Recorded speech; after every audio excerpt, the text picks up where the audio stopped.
The Chinese government is supported by the vast majority of Chinese. If you go to China, you talk to the people there, many people, by far the vast majority, well over 90%, are in favor of the Communist Party of China because they can see the results of their country. Look at what China has been able to do for its people the last 30 years.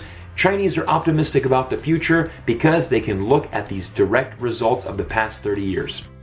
I don't know if you're aware of this, but newsflash, China has pretty much beaten COVID-19 and life has returned to normal within China.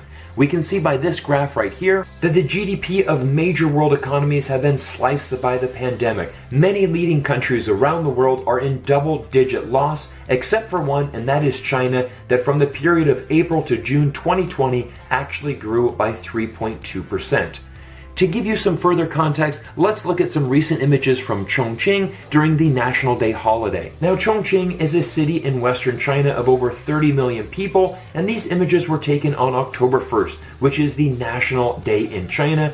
Now, have a look at the people here. Some are wearing facial masks, many are not. Again, China has completely controlled COVID-19, and the people are genuinely so proud of their country and their government for doing a wonderful job in their response.